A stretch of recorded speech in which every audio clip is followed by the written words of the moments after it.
स्वामी जी, आज आप TV serial को देखिए, आप अखबार को देखिए, आप किसी भी प्रसंग को देखिए, तो ऐसा लगता है कि आज सारी दुनिया में केवल अशांति अशांति, कहीं शांति का नाम नहीं। माँ है, बेटे को मार रही है, पति पत्नी को मार रहा है, भाई बहन को मार रहा है। ये सब क्या हो रहा है? जबकि वो एक दूसरे के हितैषी होते हैं, एक दूसरे से उनका अस्तित्व है, एक दूसरे से उनका परिवार बना है और एक दूसरे के बड़े काम में आते हैं। और ये सब करने के बाद में व्यक्ति पछतावा भी बहुत करता है। मैंने मेरी माँ को मारा, बेटे को मारा, रोता है, पीटता है, लेकिन अब क्या होए, वो तो चला गया। तो ये सारा इस जो माहौल वर्तमान में चल रहा है, उस माहौल को आपका जो अध्यात्म विज्ञान है, ये कुदरती रचना है, सनातन सत्य है, किस तरीके से सरलता से परिवर्तन लाने में, क्योंकि परिवर्तन लाना आपका सबसे बड़ा ध्येय है, आपका अभियान, आपका वो पूरा कहना चाहिए अभियान है जागृति लाना। तो किस तरीके से इसमें जागृति आए, इसकी बहुत बड़ी आवश्यकता है।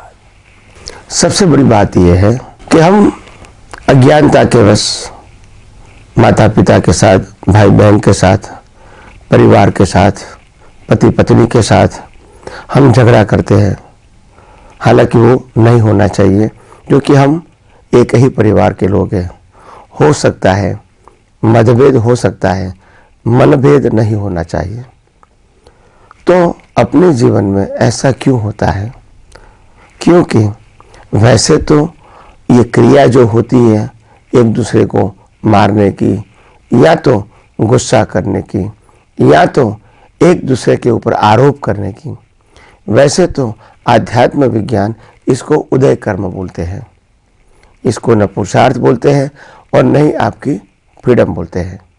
मगर समाज में इस बातों को स्वीकार नहीं किया जाता है।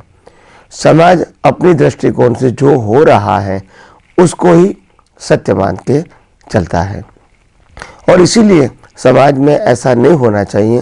वो हर व्यक्ति कहेगा, करने वाले भी कहेंगे कि ये गलत हो गया, नहीं होना चाहिए। मगर आध्यात्म विज्ञान कहता है कि आप चाहे मन वचन काया से कुछ भी करो, मन से, वचन से या काया से कुछ भी करो, मगर आपकी दृष्टि और आपके भाव हर समय शुद्ध होने चाहिए। शुद्ध का मतलब होता है ज्ञान दर्शन के रूप में शुद्ध होना चाहिए। ज्ञान दर्शन की शुद्धता का मतलब होता है हर अवस्था में मैं मन वचन काया से मुक्त, चेतन, अविनाशी और सर्व प्रकार की अनंत शक्तियों वाला ऐसा मैं शुद्ध आत्मा हूँ। एक ज्ञान के रूप में मेरे लक्ष्य में हर समय रहना चाहिए, हर अवस्था में रहना चाहिए।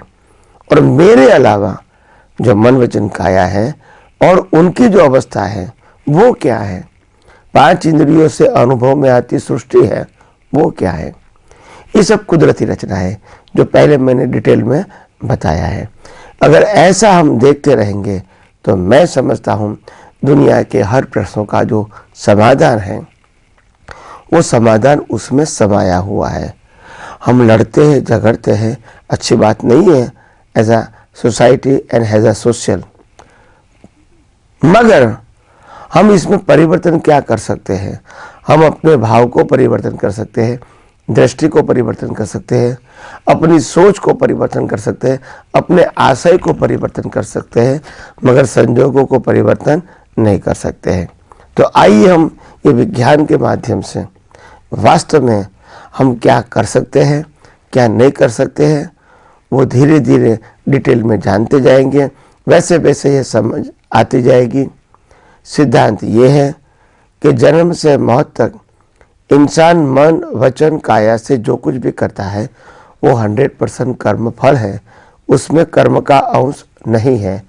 और इसीलिए फल होने के नाते आप जिम्मेदार नहीं हैं, मगर फल तब कहलाएगा जब आप मन वचन काया की हर अवस्था को कुदरती रचना के रूप में देखोगे। मगर आप कुदरती रचना के रूप में न देखकर मेरा तेरा देखेंगे, मेरा है तेरा है, मैंने किया आपने किया, ऐसा है, वहाँ तक ये विज्ञान न तो समझ में आएगा, न तो अनुभव में आएगा, और न ही आपके जीवन के प्रश्नों का सॉल्यूशन मिलेगा। तो आइए हम सब यही विज्ञान को और गौर दृष्टि से, गौर तरह समझने की कोशिश करें।